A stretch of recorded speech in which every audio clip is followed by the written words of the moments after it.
नमस्कार, मैं हूं आपके साथ अंजना और आप देख रहे हैं न्यूज इंडिया टीवी 1।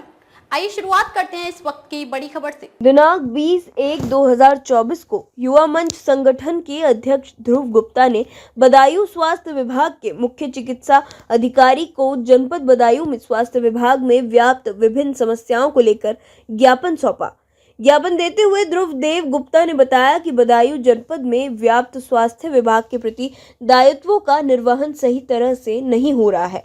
कुछ निम्न विषय जनहित में अत्यधिक रूप से हानिकारक हैं, जिनका ज्ञापन के माध्यम से संज्ञान लेकर इन व्यवस्था को सुदृढ़ होना आवश्यक, जिनमें प्रमुख निम्नवत है।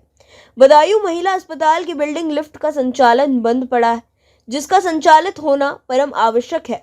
पुरुष व महिला जिला अस्पतालों में मरीजों को डॉक्टर, नर्स, स्टाफ आदि के द्वारा प्रताड़ित कर दलालों के द्वारा इलाज में भ्रष्टाचार कर प्राइवेट अस्पताल, नर्सिंग होम संस्थानों में भेजा जाता है कि रोकथाम कर ऐसे लोगों पर कार्यवाही हो।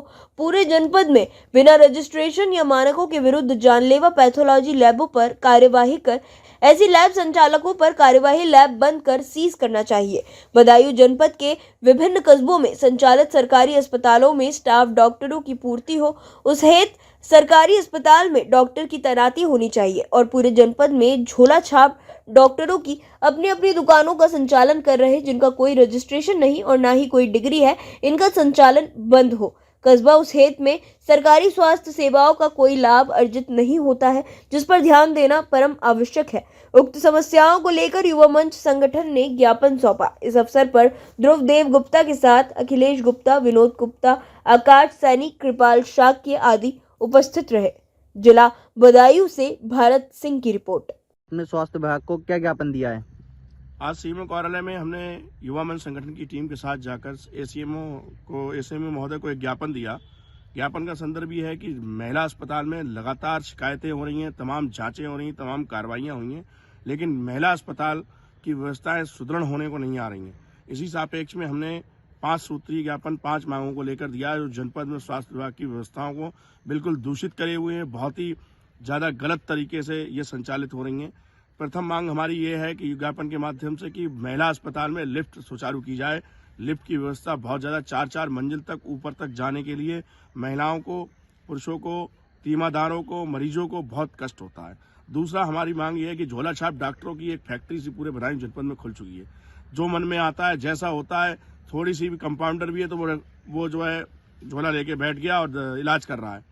इलाज में कई अनियमितताएं सामने आई हैं, कई मूसाजाक थाने में, कई तमाम जगह जो है FIR भी लॉन्च हुई हैं ऐसे डॉक्टरों पर, झोला छाप डॉक्टरों पर, जिन पर कार्रवाई होना चाहिए और ये झोला छाप डॉक्टर बदायूं जनपद में बिल्कुल बैन होने चाहिए।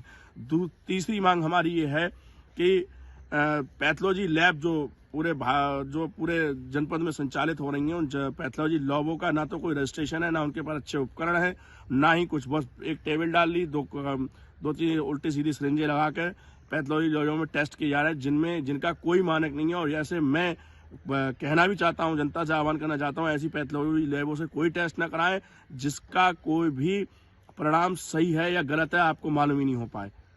तो मेरी निवेदन है कि पैथोलॉजी रजिस्ट्रेशन करी हुई और मानकों के तहत अच्छी लैबों से ही अपना टेस्ट कराएं, जिससे आपको सही रिपोर्ट उपलब्ध हो सके।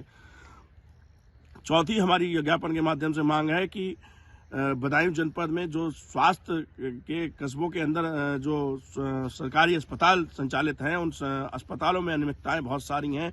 डॉक्टर समय से नहीं पहुंचते हैं तो कहीं डॉक्टर होते नहीं। कस्बा उसैत में इस समय कोई डॉक्टर नहीं है, कंपाउंडरों पर और जो है जूनियर डॉक्टरों पर जो है अस्पताल संचालित हो रहा है। ऐसे तमाम मुद्दे हैं। कहीं जनरेटर नहीं है तो मोमबत्ती लगा के इलाज हो रहा है, मोमबत्ती जलाकर वहां पर इलाज हो रहा है। महिलाएं आती हैं, उनको रेफर कर दिया जाता है। बस कस्बे के अस्पताल जो संचालित है सरकारी, उनमें सिर्फ एक ही काम हो रहा है कि वहां पेशेंट पहुंचता है, उसको बस रेफर लिख के दे दिया जाता है, जाइए। तो जनपद के अस्पताल पर इतना लोड पड़ेगा तो छोटी छोटी समस्याओं के लिए अगर ये सरकारी अस्पताल कस्बों में खोले गए तो इनका क्या होगा। तो उसकी सापेक्ष में हमने ज्ञापन दिया है।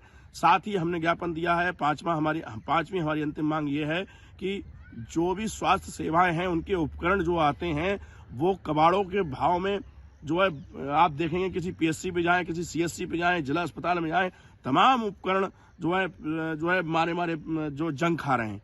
तो ये जो सरकारी पैसे का दुरुपयोग हो रहा है, इसका भी एक निस्तारण किया जाए। दवाएं जो आती हैं वह एक्सपायर हो जाती हैं हॉस्पिटल्स में ही पड़कर। तमाम वैक्सीन्स आती हैं, वैक्सीन्स का प्रयोग नहीं हो पाता है। तो ये सब अनियमितताएं हैं। स्वास्थ्य विभाग बदायूं का जो है बहुत लापरवाही कर रहा है, घोर लापरवाही कर रहा है।